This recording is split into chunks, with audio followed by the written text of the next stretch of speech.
Bonsoir à toutes et tous, édition spéciale sur BFM TV et BFM Business. Ce soir, édition spéciale. Pourquoi? Parce que l'actualité et l'histoire économique et politique s'écrivent ce soir en direct. Ce qui était impensable il y a encore quelques semaines, nous étions alors en 2011, va se jouer ce soir, va se jouer en ce début d'année 2012. Écoutez bien, la France va sortir de la zone euro.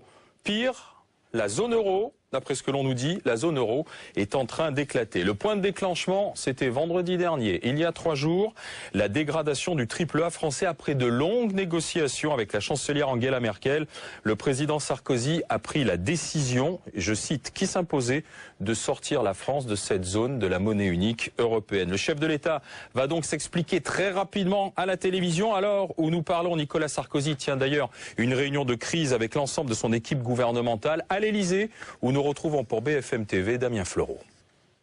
Oui, le président de la République qui enchaîne les réunions de crise ici même à l'Élysée. Il a notamment reçu François Fillon, un entretien d'une demi-heure. Puis le chef du gouvernement est revenu un peu plus tard. Il était accompagné cette fois de François Baroin, le ministre de l'économie et des finances, et d'Alain Juppé, le ministre des Affaires étrangères. Quelle réponse doit-on envoyer aux acteurs économiques pour les rassurer, aux partenaires de la France à l'international? C'est de tout cela qu'il est question en ce moment même à l'Élysée. Et puis Nicolas Sarkozy a eu un entretien téléphonique avec Angela Merkel, mais également avec le président de la Commission européenne. On parle également d'une intervention imminente du chef de l'État, une intervention télévisée, un message court mais solennel. Il faut rassurer les Français, dit-on dans l'entourage du président.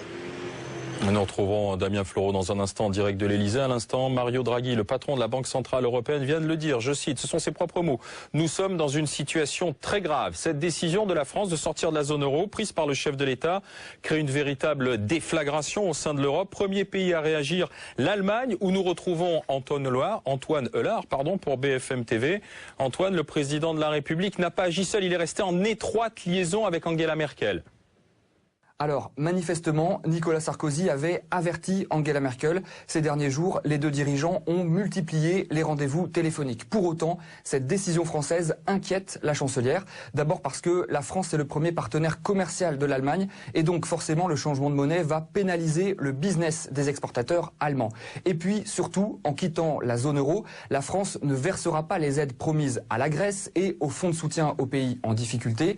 Donc mécaniquement, le sauvetage de la monnaie unique va coûter beaucoup plus cher que prévu à l'Allemagne. Or ça, ici, il n'en est pas question.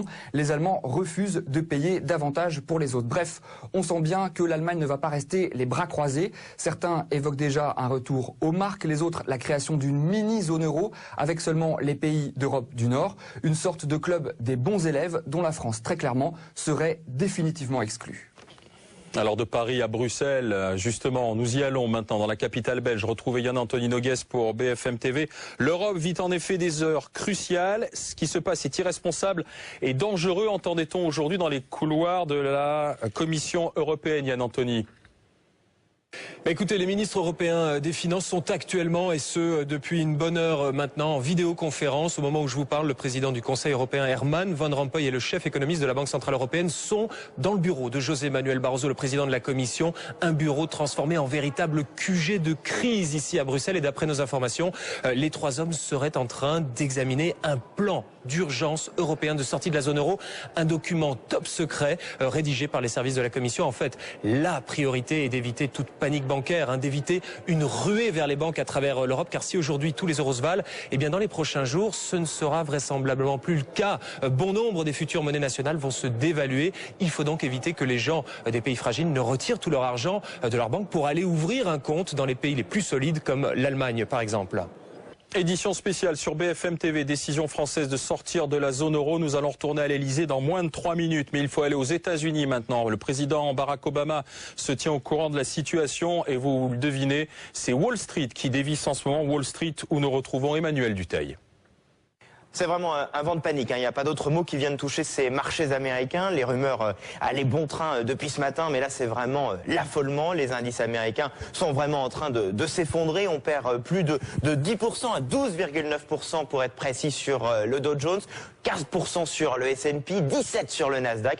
Un investisseur me disait il y a quelques minutes, on n'a pas vu une telle panique depuis la chute des tours en 2001. C'est dire les clients inquiets, semble-t-il, pour leurs investissements en Europe, sont en train d'appeler de toutes parts les banques. Des rumeurs de suspension de cotation commencent même à nous parvenir, à beaucoup d'informations pour le moment. Cette mort de l'euro vient de faire assez logiquement bondir le dollar. Au plus haut niveau de l'État, on s'inquiète également des répercussions de cette crise. L'Europe est le premier partenaire commercial des États-Unis. Toutes les télés américaines sont actuellement en breaking news. Barack Obama vient également d'être informé de la situation lors d'un meeting de campagne dans l'Ohio. On a vu vraiment la tête du président américain se fermer à l'occasion de cette annonce. Il a refusé de s'exprimer alors que d'habitude il parle toujours aux journalistes. Il s'est tout de suite envolé pour la Maison-Blanche à bord de l'avion présidentiel. Une réunion est prévue d'ici quelques heures avec les tout principaux responsables, dont le secrétaire au Trésor Tim Geithner, Ben Bernanke, le président de la Réserve fédérale américaine, et Hillary Clinton, la secrétaire d'État. Tim Geithner doit même s'envoler dès cette nuit pour l'Europe pour suivre la situation sur place. Il sera même accompagné de Christine Lagarde, chose rare, la patronne du FMI va voyager avec lui. Elle vient d'affirmer à l'instant que le monde risque de connaître tout simplement sa pire dépression. Je vous confirme par ailleurs les précédentes rumeurs dont je vous parlais il y a quelques secondes. Les cotations viennent à l'instant d'être suspendues ici au Nasdaq. On est même prié, semble-t-il, de quitter les lieux. C'est dire si l'anxiété quand même sur ces marchés américains est très forte. BFM Business et BFM TV mobilisés. Ce soir, la France a décidé de sortir de la zone euro. Nous retournons à Bruxelles, retrouver Yann-Anthony Nogues pour BFM TV parce que, Yann-Anthony, la fin de l'euro est actée et on a même élaboré, ça y est, à Bruxelles, un scénario de retour aux monnaies nationales. Écoutez, d'après nos informations, et tout cela est encore à mettre au conditionnel, eh bien, selon le plan élaboré dont nous venons d'obtenir une copie, la procédure de retour aux monnaies nationales prévoirait dans l'immédiat le blocage de tous les comptes épargne, l'interdiction de retirer plus de 100 € par semaine en liquide, l'interdiction d'ouvrir de nouveaux comptes et puis l'interdiction des virements à l'étranger. Tout cela donc en schématisant pour éviter que les Européens n'aillent tous placer leur argent en Allemagne. Et puis ensuite, le retour aux monnaies nationales devrait prendre du temps, des mois, voire une année, ne serait-ce que pour définir les nouveaux taux de conversion ou même imprimer des nouveaux billets. D'ici là, on devrait donc garder les billets actuels en euros et des tampons devraient être mis dessus avec le nom de la nouvelle monnaie, en l'occurrence chez nous, le nouveau franc. José Manuel Barroso devrait donner a priori une conférence de presse dans les toutes prochaines heures, sans doute pour présenter ce plan d'urgence.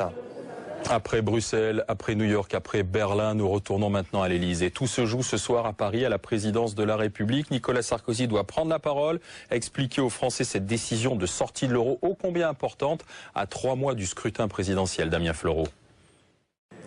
Oui, il y a de l'agitation autour de moi, l'affluence des grands moments à l'Elysée, puisqu'il y a quelques instants, nous avons été autorisés à pénétrer dans la cour du palais. Et d'ailleurs, un micro a été installé juste derrière moi sur le perron. Cela veut donc dire que l'intervention de Nicolas Sarkozy est imminente, une intervention qui se veut très solennelle. Il faut rassurer les Français, nous dit-on, dans l'entourage du président de la République.